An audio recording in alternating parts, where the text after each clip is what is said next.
sacharacharam tat padam darshitam yena tasmai Shri Gurave Namaha. Tvameva mata cha pita tvameva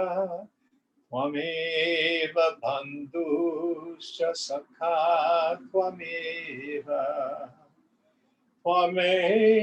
vidya dravinam tvameva sarvam mama deva deva tvameva sarvam mama deva deva. Jai Guru.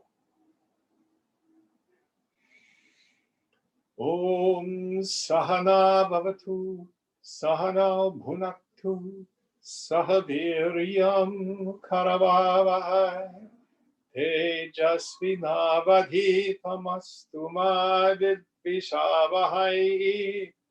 Om Shanti Shanti Shanti.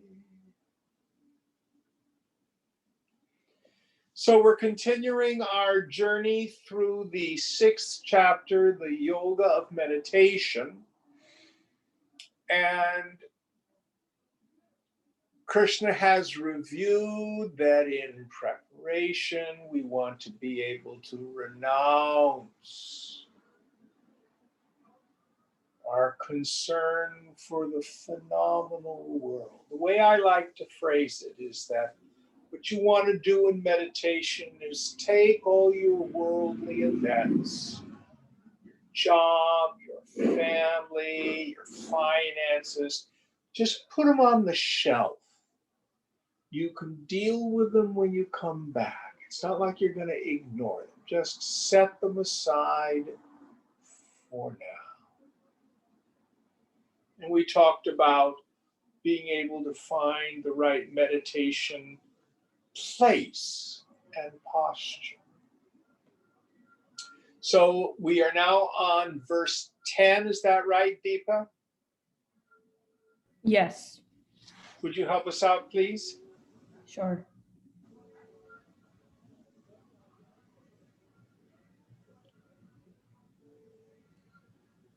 Yogi yunjita satata matmanam rahasi sita ekaki yatta chittatma nirashira parigraha. Let the yogi try constantly to keep the mind steady, remaining in solitude, alone, with the mind and body controlled, free from hope and greed. So this has a lot in it. So with the body, the most important thing about your asana, your seat, is to have your spine and your neck and your head in alignment. And you can sit on the ground on an asana. I think was it last week that Daniel was talking about if you elevate your hips just a bit, actually it's easier to keep your spine straight. Was that in this class or was that in another class? Might have been in the Thursday class. Yeah, not this class. And then the idea here is you want to be able to bring the mind to a single point, concentrated. So whatever your point of meditation is, and again, we'll have allegories here for this. It can be your mantra. It can be your breath. It can be with your eyes partially closed, looking at like a lamp or a candle. It can be just a spot on the wall if you're doing a Zen kind of practice. Doesn't matter what your point of attention is. Its only purpose is to, in the beginning, to bring the mind to a point of attention. As other thoughts and feelings arise, we don't resist them, but we don't get caught up in the theme of our thinking, the story. classic image is as if you were sitting on the banks of a river, and the mind is the river flowing by with all its flotsam and jetsam, and you just notice it. What you don't want to do is be down there on one of the boats and going through the hole. Bring your mind back to your point of attention. Then hear these very interesting words, giving up hope and greed. What do we mean by that? Hope here means giving up all the ideas that somehow in the future I'll be happy. I'll be happy when it'll be better if. Even spiritually.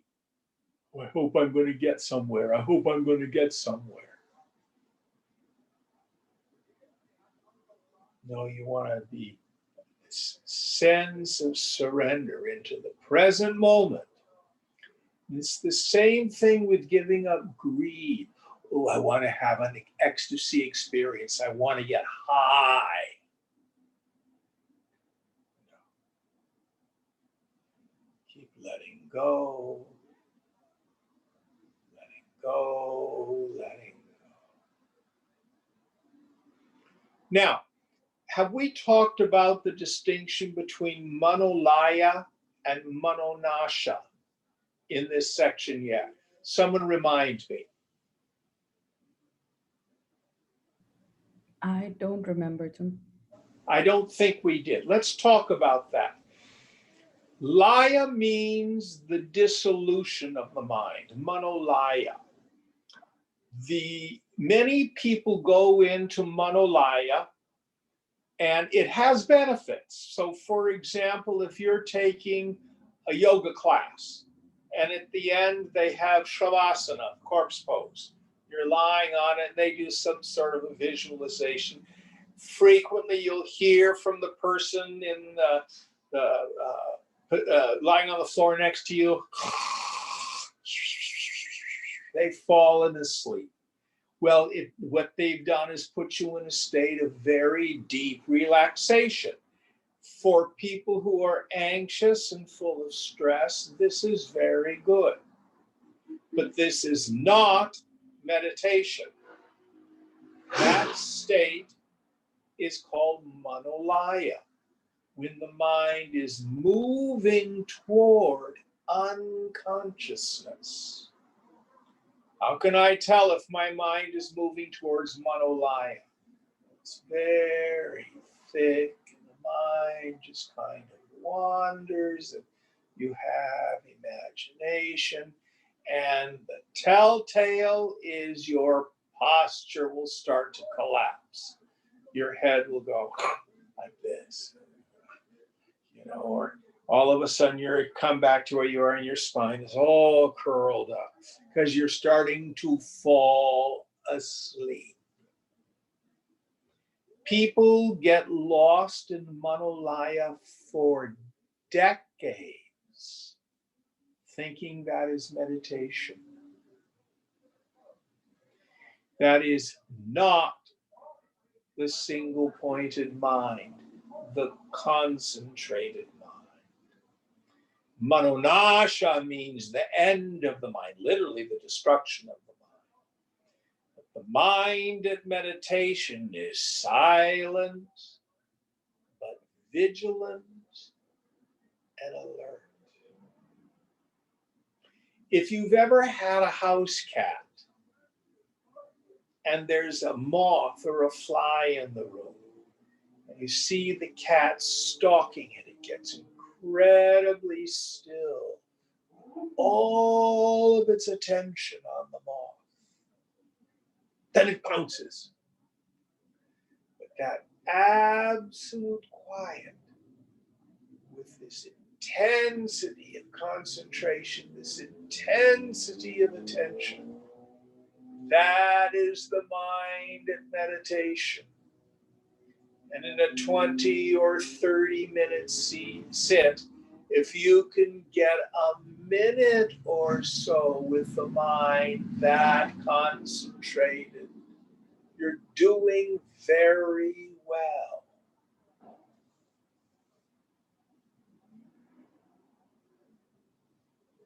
So here Krishna brings us to this idea with the mind concentrated, striving for Manonasha, the destruction of the mind, not Manolaia, the dissolving or dissolution of the mind into unconsciousness. Any questions about this? Jim, this is Fang. I've got a question on this, if you don't mind. Hi, Fang. Hi, Jim. The single pointed concentration, can it be the entire sensation of just being? So basically it's not concentrating on one specific thing like the breath, but just concentrating on being itself. Absolutely. Now, let's review one of the major ideas around meditation.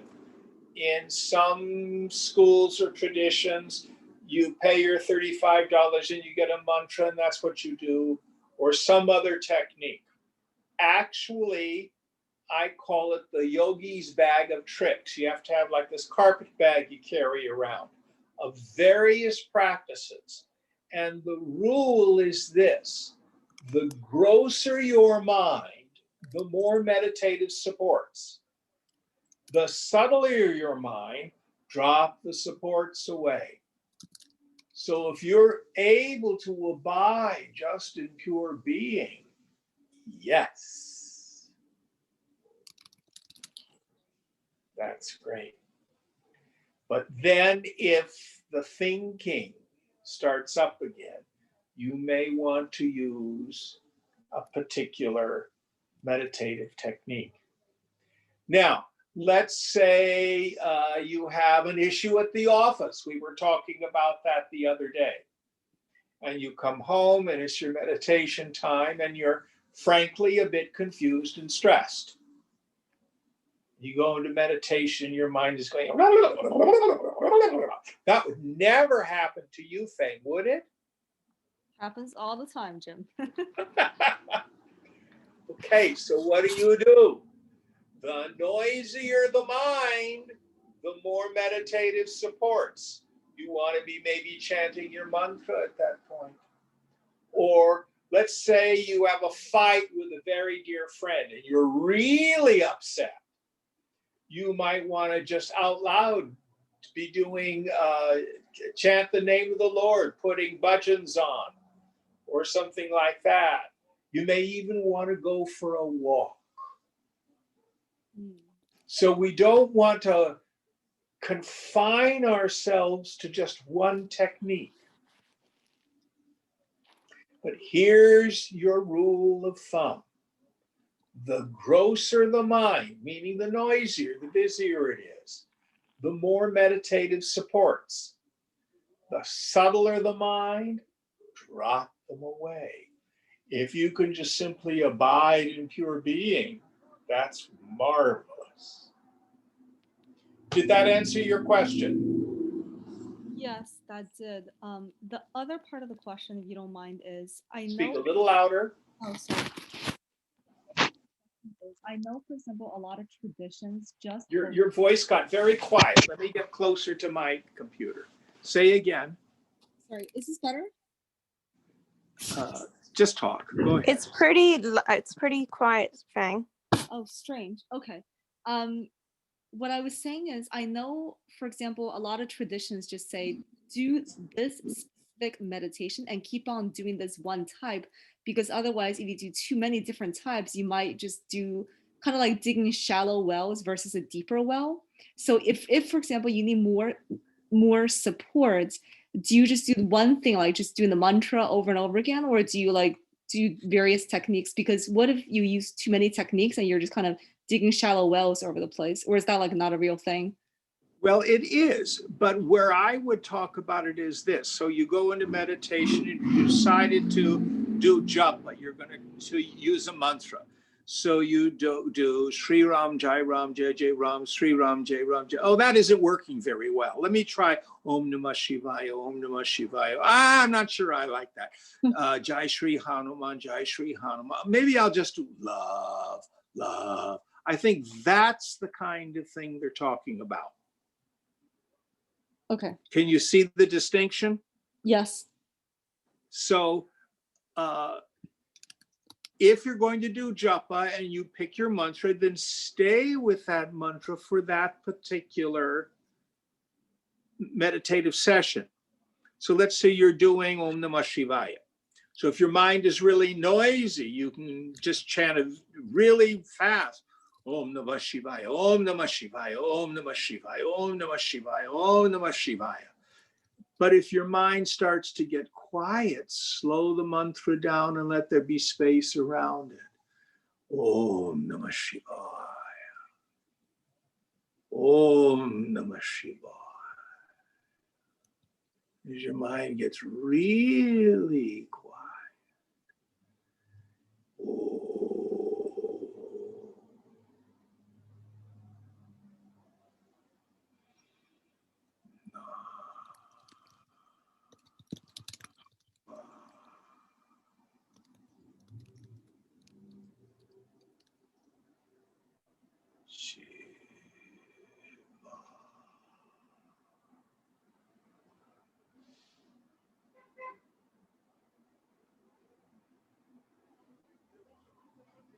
Still just chanting my mantra.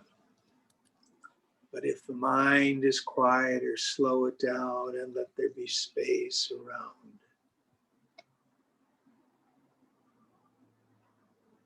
Does that make it a little clear? Yes, yes, it does. Thanks, Jim. Excellent question. Excellent question. Any others on this? Yeah, Jim, I had a question. I find this? that this is Divya. Hi, Divya. Hari Om. Hari Om. I'm finding like it hard to meditate in the way you're describing, like the concentration. And I didn't even realize, but I think you're right. Maybe I was doing the Manolaia part more than I was thinking I was. But the reason is because I find when I'm concentrating that hard, it starts to hurt my brain and I don't want to go there. So how do you I don't know. Isn't now meditation you're a supposed to be doctor. relaxing? Pardon? Think. You're a doctor. Yes. Can your brain hurt? But it feels like it is. I feel like I'm straining a lot when I'm focusing on one thing. I'm not talking about straining. Straining means you're probably involving other muscles. Mm. You know the brain has no nerve endings. Don't you? Yes. You know, you can crack over someone's skull and stick stuff right in it. They don't feel it. So it's not your brain that's getting strained. So this single pointedness, in the beginning it feels effortful, but after a while, your mind is, I'm kind of homey. It's like, oh, you just put your thumb on it, just stop it. And meditation itself will teach you how to do it. The closest thing I can think of is I can remember, believe it or not, back when I was a teenager, I used to study modern dance. This fat old guy used to be skinny and dance. And I can remember learning to do pirouettes. I was never very good at them. You're all right. So it takes a long time. And of course, if you're not centered and totally relaxed, you tip over. But after a while, when you find your center, you can easily just turn around. You ever seen dancers do that? It looks so easy, but it takes years and years to be so centered in your balance that you just turn around that center point. Meditation is much the same. Meditation is much the same.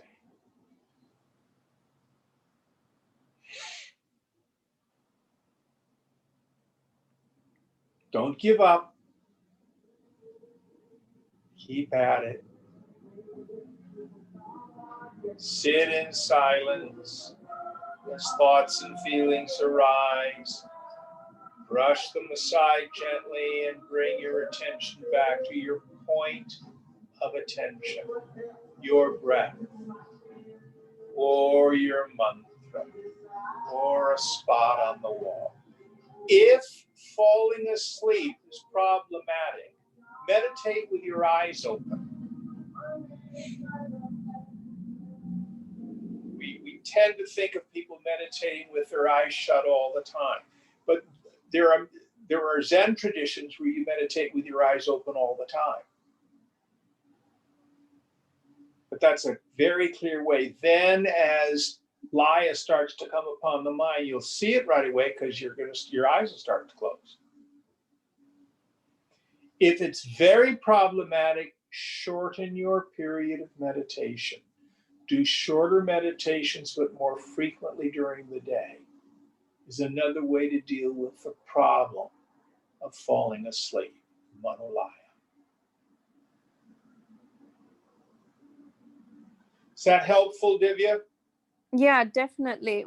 Just a follow-up question. So is it fair to then understand that in the beginning, meditation can be work and effort, and that's to be expected? Because I thought it needs to feel relaxing, and I wasn't feeling relaxed.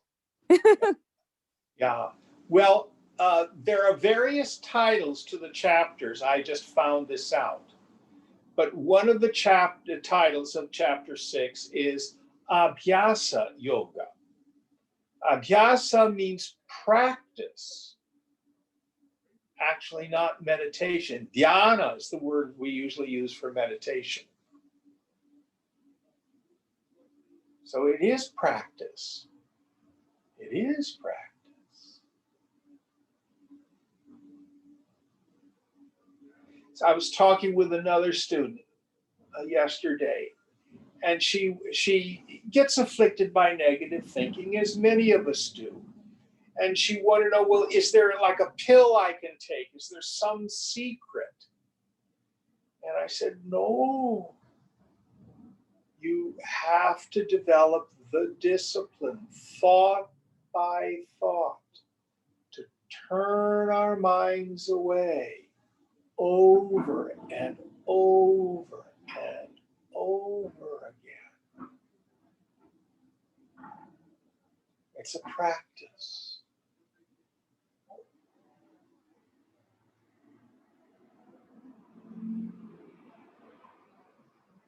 But there's no secret. Let me give you another parallel. When I used to teach voice, I mean, actually, frankly, when I was studying myself, I used to have this idea, well, there's some secret to being able to sing high notes. You know, what's the technique? Do you position your mouth and you hold this way or something like that? There's no secret.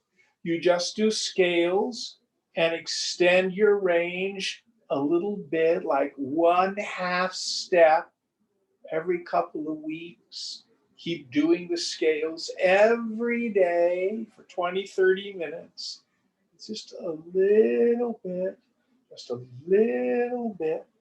And in 6 months or a year, you find you've extended your range 1/2 an octave. There's no secret, it's just practice. That's basically one of the great secrets of life.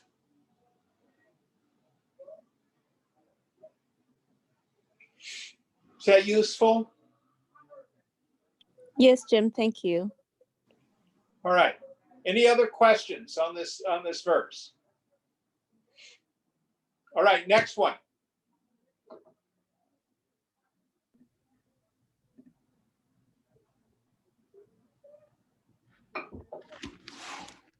शुचौ देशे प्रतिष्ठाप्य स्थिरमासनमात्मनः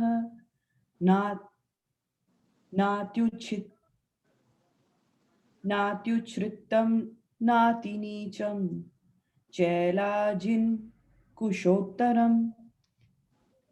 Having in a clean spot established a firm seat of his own, neither too high nor too low, made of a cloth, a skin, and kusha grass, one over the other. So here he teaches us about our meditation seat. So if you go to an ashram, frequently there are like marble floors, and in the corner there'll be a little rug that you sit on. It's just custom. You don't sit directly on the floor, you sit on the little carpet. They call them an asana. That's kind of the tradition in ashrams. But what we're talking about here is how do you make your meditation seat most comfortable? There's nothing religious or superstitious about cloth, skin, kusa grass.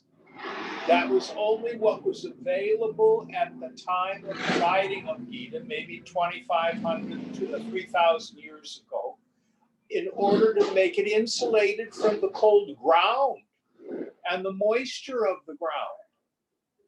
And so you're not sitting on stones. So today, again, the operative point is you want to have your head, neck, and spine in alignment. Now, I say this to Westerners all the time. Do you know why in India they teach you to meditate sitting on the floor with your legs crossed? It's very secret and mystical. It's because there aren't any chairs. Culturally, in India, up until very recently, people didn't sit in chairs. When they had a meal, when they'd sit around, in the home, people sat on the floor. Deepa, did your family have chairs growing up? Yeah, we did. But out in the villages where it's more traditional, people don't. Almost everybody, I think, probably does now. The problem is if you grow up without sitting on the floor, your lower back doesn't develop the strength. It doesn't have to be problematic. You can sit in a straight back chair. When we had class, we had the back jack chairs. I frankly do my meditation here in this chair, sitting cross-legged. Cross-legged is just the most comfortable way when you're sitting on the floor. Also, what Krishna's talking about, again, we had mentioned this before. If your hips are a little higher than your knees when you're sitting cross-legged, it changes the angle of your hips and it helps keep your spine straight and it's more comfortable. So, for example, in Japan, they don't sit on the floor. They have what's called a zafu, which is a little round pillow. You sit on that. Or they have these little wooden meditation benches that you can sit on so that your hips are comfortable. But it's perfectly okay to sit in a straight back chair. I do not recommend that you meditate lying down. You are far more likely to go to sleep. Now, if you're ill or you've got a back trouble or something like that, you can meditate in any position you have. In the end, it's what your mind is doing, not what your body is doing. Any questions about the meditation seat, the asana itself?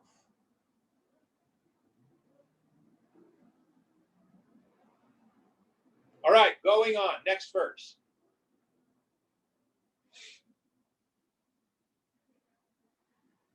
Oh, it said being solitary, did it in that verse? Oh, let me check.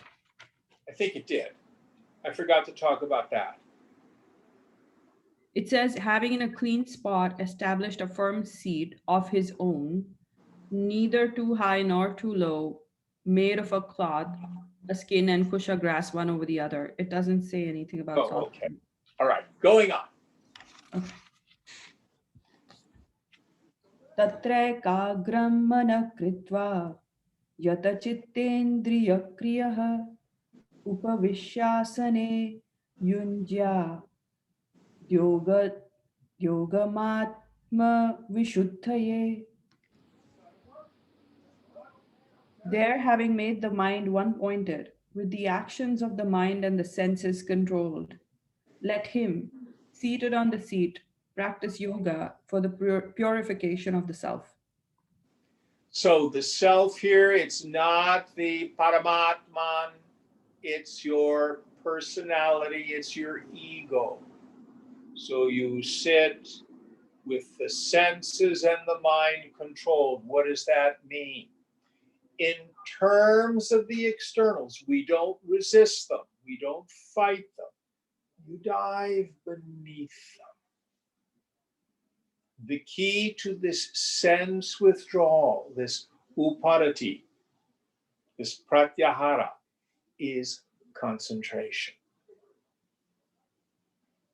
And what do we mean by control of the mind? Not letting the mind race off into worry, regret for the past, projections into the future. We want to make all our thoughts weigh the same. A virtuous thought or a vicious thought, drop them both. A secular thought, a sacred thought, drop them both. If an image appears, an image is a kind of a thought, let it go. Bring your mind back to your point of concentration, your point of attention. The sacred word, the mantra, or your breath, or something upon which you're gazing. You can use a murti, you can use an idol. You pick a point, you can look at Lord Shiva's third eye, or you can look at Lord Krishna's face. Don't go, oh, it's so beautiful. Don't have thoughts about it.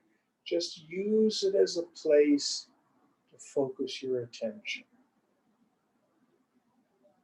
What your point of attention is not nearly as important as what you're doing. Now, what happens in this purification of the self? Frequently, you will hear me say things like, just don't do something, sit there. In meditation,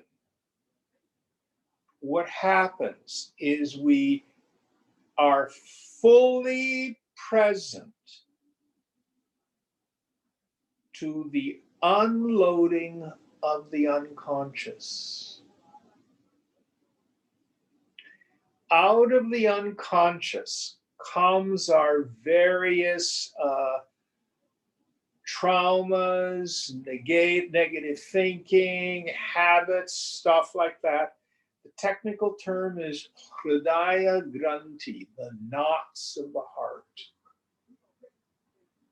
And if you just do nothing but be open and permissive and curious, this stuff will arise out of the unconscious. You don't need to know the cause.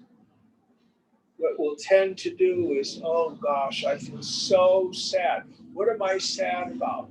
Let me look. Oh, it was when I was 5. You don't need to go there. Just be aware. Sadness. You might even see, where am I feeling it in the body, in my chest? Breathe into it. Just be present to it. And then let it, if you give it your full attention, it will dissipate. So the knots of the heart come out of the unconscious, give them tension, and they dissipate. And then another layer comes up. This is the unloading of the unconscious.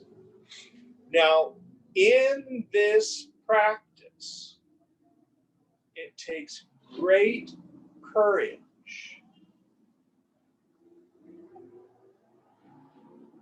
Swamiji used to say, the mind is a sewer. You let go of pushing down all that stuff you wouldn't want to admit about yourself, how greedy we are, how violent we're capable of being, how fearful we are, how petty and jealous we are, how impatient we are, how lustful we are. Oh, wait till that arises. Out of the blue, all of a sudden, uncontrollable horniness will arise. It's just another feeling. It's just the unconscious unloading. And just don't do something. Sit there. In the story of the enlightenment of the Buddha, we have the part of the story where he's sitting there and these celestial beings and these demons come to tempt him and torment him, and he just sits there. This is what that part of the story is talking about.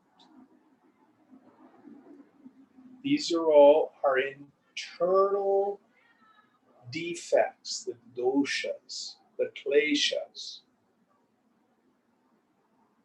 the knots of the heart. So it's not like we're taking a salve and putting on top of our ulcerated mind. This is not Xanax for my psyche.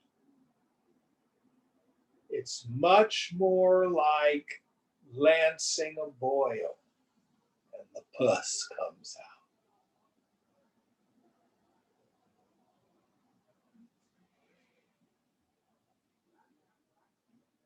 And you need great courage to face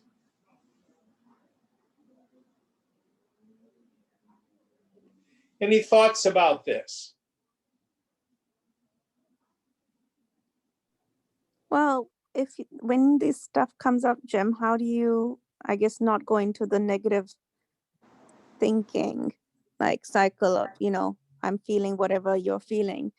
You just said you can sit there and not do that, I guess. That was one question. And the second part of the question was, you also said like you talked to a student about positive thinking, or maybe I'm not saying it right, but the way you described it. But you also said just now that it's better to like think of both experiences, positive, negative, in the same way. So how do you do positive thinking yet not be, attached to it? What I'm saying here is out of the unconscious will come these feelings. What the mind wants to do is attach stories to them and then repeat the stories over and over again. And that is pointless. Stay with the feelings. And as they come up, just be present to them. So if you're sad, weep. But don't go, oh, why am I sad? Oh, this reminds me when that boy left me. Oh, how could he have done that? How could I have been so stupid to have left that boy? That was one of the worst times in my life. Can you see the difference? You're basically saying don't create stories. Yeah. And then you go down the pathway of the story. Yeah. That's different than just sadness. And the boy's image may come up, and you're just present to it. You just be present to the feeling without getting caught up in history, stories, stuff like that. Frequently, what will arise out of the unconscious is not even from this lifetime. Or it may be things from when you were so young, as an infant, you didn't understand why you felt that way. You may have been wearing a diaper and the safety pin was open and it was poking you in the side and mommy didn't know it. You had no idea what was going on. All you knew was it seemed like forever you were hurting. And just the memory of that pain will come. But you don't need to know why.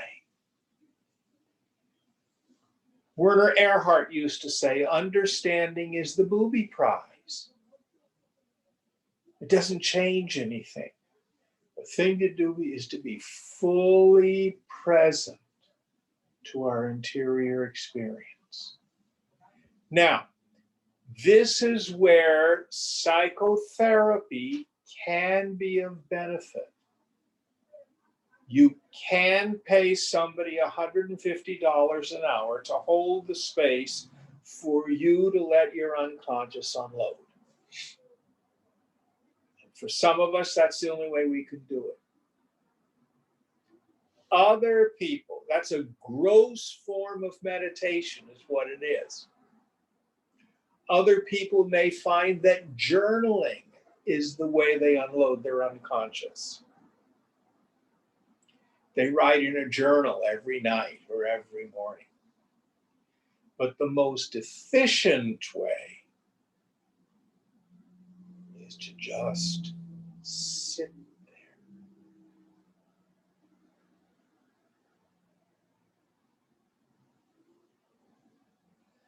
Let that stuff arise and know I am not the feeling, I'm the knower of the feeling. And you stay with it, and it will pass. All these interior experiences, if they're fully experienced, they tend to dissipate. If they're resisted or denied, they persist.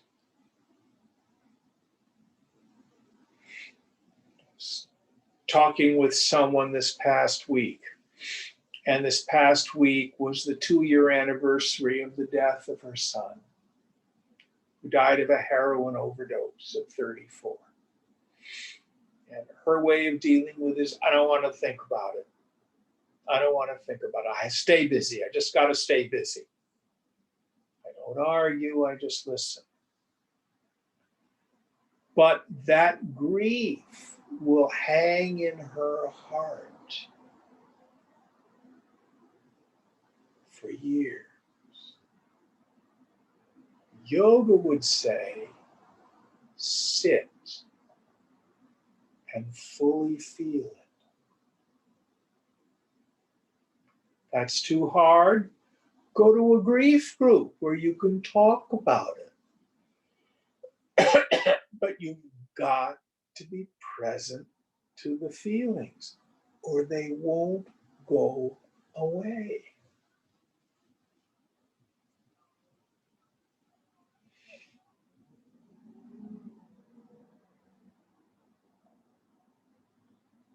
So the way I look at it, when we first start to meditate, first there's the entertainment phase. Oh, I'm meditating. Gee, I wonder if I need to get some special meditation trousers for this. Or, I need to set up my meditation room. And, wait till I tell my friend Betty that I'm a meditator and stuff like that. The entertainment phase. That wears off, and then you get to what I call shopping list phase. Sitting in meditation. I need to go to the store tonight. I have to make sure that I buy dal because I'm going to be making that tonight. Or, I think I'm all out of canola oil. And did I call so-and-so at the office? And what am I going to do about this project? And did I turn the stove off this morning? And oh, I'm going to have to do laundry next week. You know that period stage meditation? Shopping list. Then underneath that, frequently fall asleep. Then underneath that is the unloading of the unconscious when it starts. Frequently, that's at the level when resistance is pretty intense. I can't get myself to meditate no matter what. Because at some level, I know that the scary stuff might be coming. Any thoughts about this period?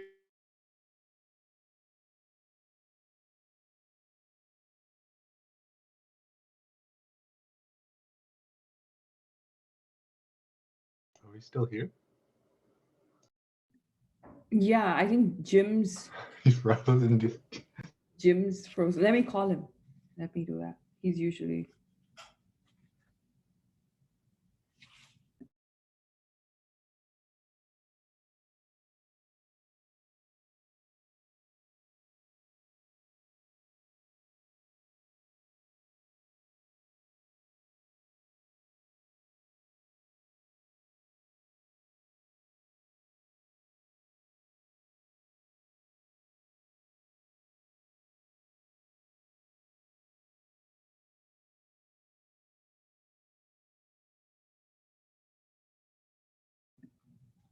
He's not picking up, but I think he's logged off and going to log on again. Looks like.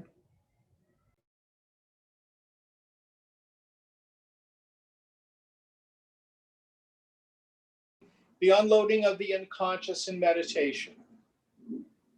Hi, Jim. It's Ashwini. I have a question about that. Okay, is this Fang again? No, it's Ashwini. Okay, speak a little louder. Can you hear me Yes. now? Okay. Yeah.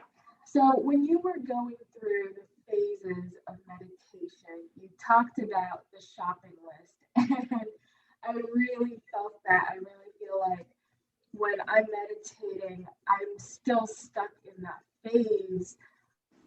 Do you have any, like, how do I get past that? How do I move past that? You just have to be a warrior, meaning as the thoughts arise, don't fight them. Gently bring your mind back to your point of attention. Are you using a mantra? Are you watching your breath? What are you using as your point of attention? I think it was 2 classes ago, you talked about like counting to 4, like taking a deep breath, counting to 4, stopping at that breath, and then counting. Yeah, same thing. Yeah. Same thing. Later on, we're going to find that Krishna's going to say japa is the king of yogas. I really am keen on it. So you might try that. That's a little bit better technique for shopping list mind, I find. Do you have a mantra? I do not. Well, I'll give you one right now. This is a secret. It's known to practically everybody. Om Namah Shivaya. That's the one she gave me. And it means I bow or do reverence to Lord Shiva. But Shiva also means auspiciousness. Shiva is another name for yourself. So try it. It's a little simpler. And just repeat the mantra. And as thoughts and feelings arise, don't fight them. Just bring your mind back. Don't again go down the road of the story, the theme of your thinking. Don't get caught in it. Great. Thank you, Jim.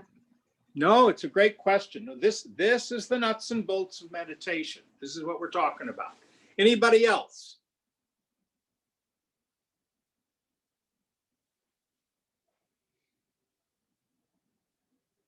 All right, next verse. We're on verse 13. Samam kaya shiro grivam dharayanna chalam sthira samprekshya nasikagram swam dishash dishashcha dishashaschanavalokayan. Let him firmly hold his body, head and neck erect and still, gazing at the top of his nose without looking around. Okay, I think it's the tip of the nose. Yeah, tip. Sorry. Did I say something Okay. else? You said top of the nose. Okay, yeah, tip. Now, this doesn't mean that you have to be a cross-eyed yogi. There are a couple ways we can look at it.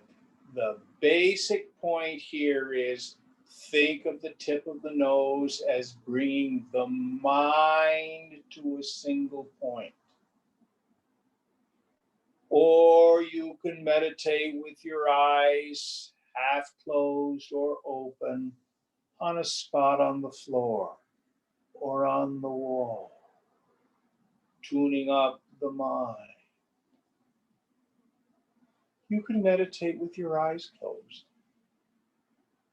This is metaphor. It means, the word that they used was dharena, wasn't it? By means of concentration, or Dharayanna. with concentration. Yeah, it says Dharayanna chalam sthira. Yeah.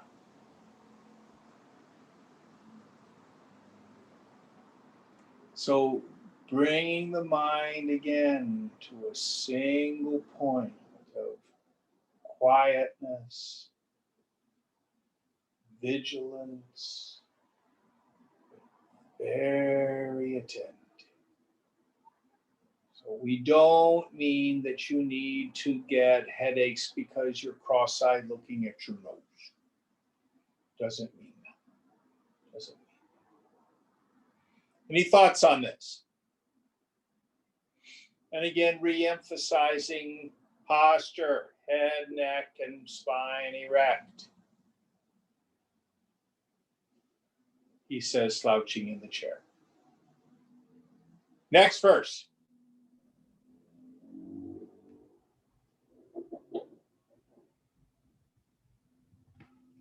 Prashantatma vigat bhirbram charavrite sthita mana samyamya machitto yukta asita matparaha. Serene-minded, fearless, firm in the vow of brahmacharya, having controlled the mind, thinking on me and balanced, let him sit, having me as the supreme goal. Okay, so after we've done all this, now what do? Let's take each one of the ideas in this verse one by one, because it's loaded with instructions. The first idea, please, Deepa. Serene-minded. Yes. So you don't want to think of this like spiritual calisthenics. It's not like you're going to take heaven by storm. This is not like going to the gym.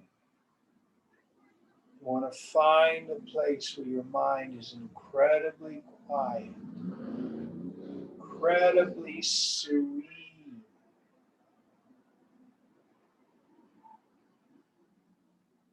No expectation. Very, very peaceful. How do I get peace? What I call the cosmic teeter-totter. The greater my attachment, the greater my expectation, the greater my need for control, the less my serenity. The more I let go, the more I let God, the more I'm serene, the more I'm in the now, the more I'm content, the greater my peace. You choose. Next idea. Fearless. Yes. And we talked on this about around the unloading of the unconscious. It takes enormous courage to let all these inner demons come out of the unconscious.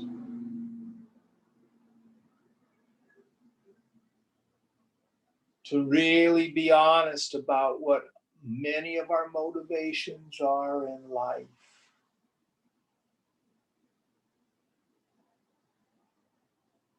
I used to jokingly call it embracing my inner Hitler. How capable of anger and of violence. Because we don't want to say, I'm not like that at all. No. Yeah. We're it all. Inside the human unconscious is the whole range of the human experience. We've done and been it all, and it's all still in there.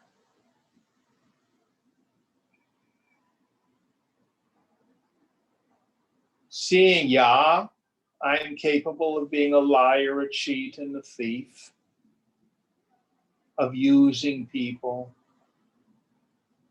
of manipulation.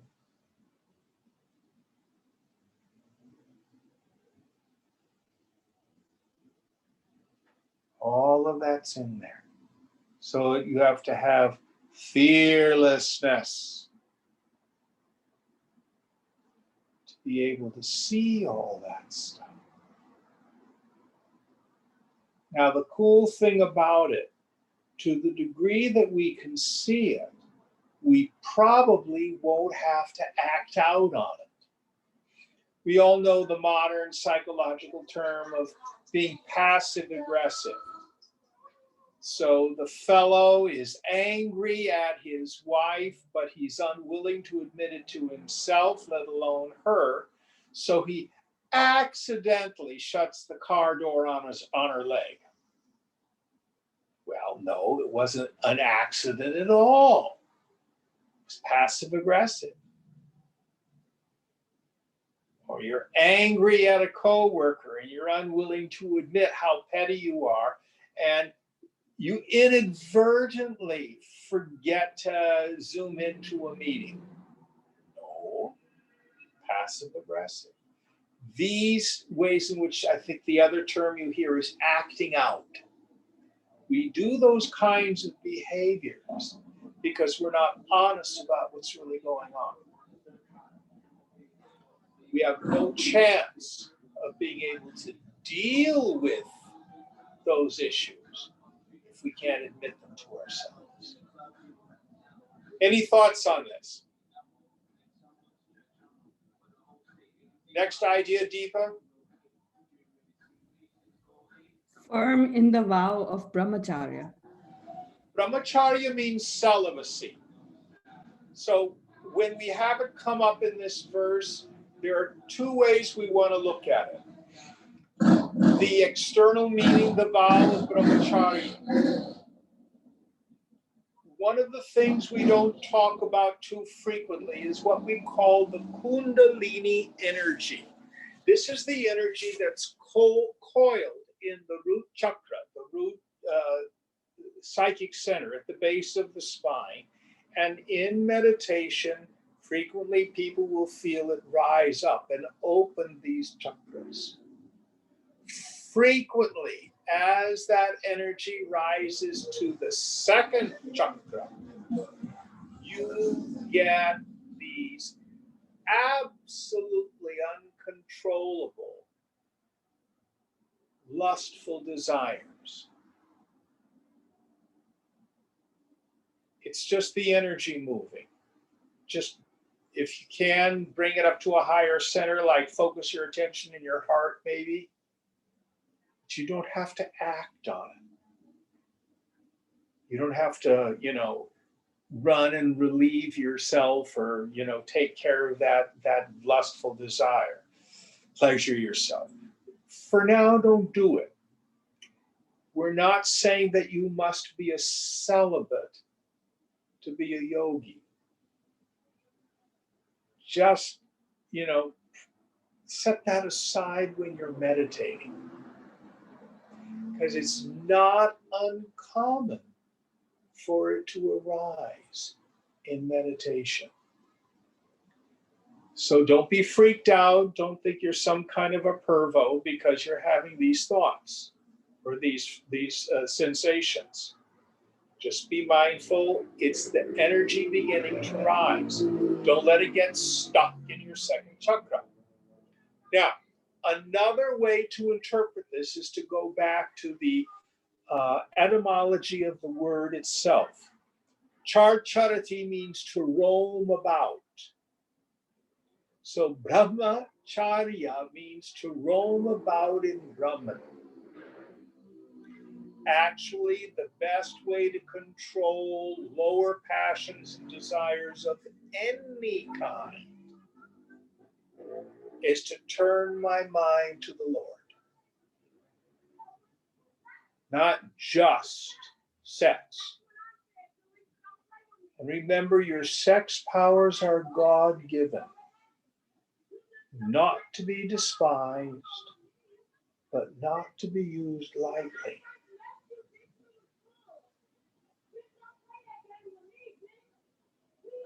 Next idea. Any thoughts on brahmacharya? Firm in the vow of brahmacharya. Next idea. Having controlled the mind. Yes. So again, how do you control the mind? We have a point of attention. And again, he says this idea. As thoughts and feelings and images and memories arise, firmly but gently bring your mind back to your point of attention over and over again. Being silent but vigilant and alert. Next idea. Thinking on me and balanced. Yes. Two ways to interpret this. If you're a bhakti yogi, you can think of Lord Krishna. But that's not what he's really meaning here. When Krishna says thinking on me, it means inquiry into the self. When Krishna talks about himself, he's talking about the self in all of us. So here he says, take up the Atma, Anatma, Viveka, the discrimination between the self and the not self. So if a feeling arises, to whom did this feeling arise? To me, who am I? Always bringing your attention back to the knower. Announcing the known. I am not any sense perception. I am not the body itself. I am not the prana, the energy. I am not any feeling. I am not any thought. I'm not even deep sleep if it comes. I am the eternal witness of all of that. Hanging with the question, with the meditation, who am I? What is my essential nature? Next idea. Thinking on me and balanced. Let him sit, having me as the supreme goal. Yes. So, what is the goal of meditation? To have the direct experience. When the last thought is thoughted, before the next thought starts thoughting, in the space between your thoughts, with the attentive faculty completely reversed. Find out who knows the thoughts and the space between the thoughts. Realize who you are. That is the goal.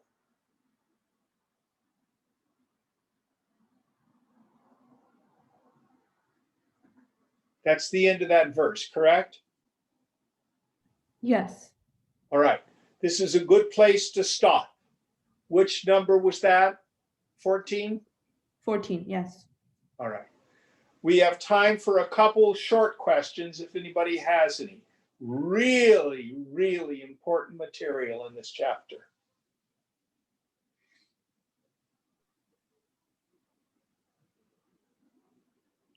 Jim, I've got a question on the meditation again, if you don't mind. Go ahead. So obviously, there's a path of self-inquiry as well, which is who am I, right? That's what we just explained, sweetheart. Right. So the question is this, which is, when you ask that question, is it better to have it be answered in silence? Because the intellectual explanation doesn't really get you there, right? So when you That's correct. Okay.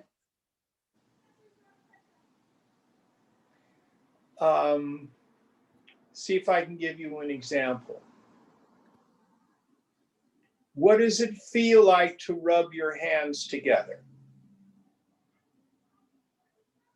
You can give me an intellectual answer. It's warm, it's motion. Or you can do it and have the direct experience.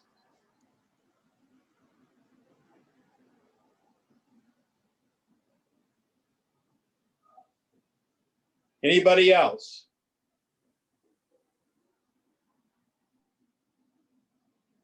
All right, let's see if we can take Krishna's instructions and to some degree put them into practice this evening.